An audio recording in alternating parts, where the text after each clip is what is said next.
Jai Hind everyone. Welcome to GAN tablet. This water is our blood. We cannot allow our blood to flow out of our veins. We have to stop water.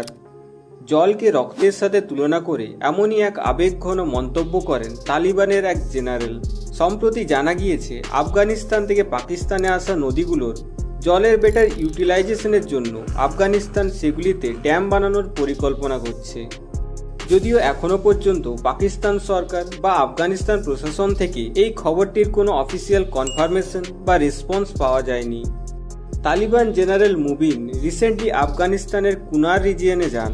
সেখানে তিনি কুনার নদীর ওপর dam বানানোর স্থানটিও visit করেন। এই কুনার নদীটি হিন্দুকুশ পর্বত থেকে উৎপন্ন হয়ে আফগানিস্তান থেকে পাকিস্তানে যায়, তারপর কাবুল নদীতে গিয়ে মেশে। কাবুল নদীটি আরও আগে গিয়ে ইন্দাস অর্থাৎ সিন্ধু নদীতে মেশে। সেদিক থেকে দেখতে গেলে কাবুল হলো সিন্ধু নদীর ট্রিবিউটারি আর কুনার হলো কাবুল নদীর ট্রিবিউটারি। পাকিস্তান ও আফগানিস্তানের মধ্যে কোনো ওয়াটার ট্রিটি নেই। এর ফলে আফগানিস্তান যদি কুনার নদীর ওপর ড্যাম বানিয়ে দেয় তাহলে তার যথেষ্ট প্রভাব পড়বে পাকিস্তানের কৃষি ব্যবস্থায়, কারণ পাকিস্তানের কৃষি ব্যবস্থা সিন্ধু নদীর জলের ওপর হেভিলি ডিপেন্ড করে। অন্যদিকে পেহেলগাম হামলার পর ভারত 1960 সালের ইন্দাস ওয়াটার ট্রিটিকে অ্যাবিয়ান্স করে দেয়। অ্যাবিয়ান্স কথাটির অর্থ হল স্থগিত করা, অর্থাৎ এখনও পর্যন্ত ভারত অফিসিয়ালি ইন্দাস ওয়াটার ট্রিটিকে সমাপ্ত করেনি। খবরে জানা গেছে গত 15ই মে ভারতের বিদেশমন্ত্রী ডক্টর এস জয়শঙ্কর ও আফগানিস্তানের বর্তমান ফরেন মিনিস্টারের মধ্যে ফোনে কথা হয়।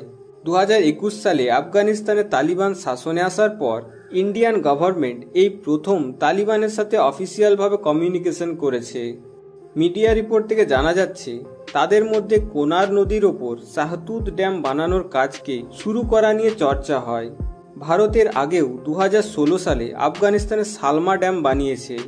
এই শাহতুত ড্যাম বানাতে খরচা হবে প্রায় 2000 কোটি টাকা, কিন্তু এর বিরাট লাভ পাবে আফগানিস্তান ও সেখানকার জনগণ। একটা এস্টিমেশন অনুযায়ী এতে আফগানিস্তানের 4000 সেক্টর জমিকে জলসেচ করা যাবে।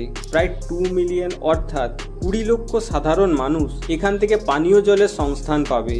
এর সাথে এখান থেকে হাইড্রো ইলেকট্রিসিটিও তৈরি করা যাবে। বিস্তীর্ণ পাহাড়ি এলাকা হওয়ার জন্য আফগানিস্তানে এমনিতেই চাষযোগ্য জমি খুবই কম, তার মধ্যে আবার 50% জমিতে চাষ হয় না কেবলমাত্র জলসেচের ফ্যাসিলিটির অভাবে। একদিকে যখন ভারত 1960 সালের ইন্দাস ওয়াটার ট্রিটিকে স্থগিত করে সিন্ধু নদীর জল ভারতের কাজে বেশি করে ব্যবহার করবে বলে বলছে, অন্যদিকে তখনই আফগানিস্তান নিজের দেশ থেকে আসা নদীগুলোর ওপর ড্যাম বানিয়ে ইরিগেশনের কাজ করবে বলে পরিকল্পনা করছে। এটা সত্যি হলে পাকিস্তানের জলের পরিমাণ খুবই কমবে। এমন অবস্থায় জলের জন্য পাকিস্তান কি এবার যুদ্ধ করতে বাধ্য হবে, নাকি পাকিস্তান সন্ত্রাসবাদকে প্রশ্রয় দেওয়া থেকে সরে আসবে? কমেন্টে জানিও তোমার মতামত। আরও আপডেট পেতে সাবস্ক্রাইব টু জ্ঞান ট্যাবলেট।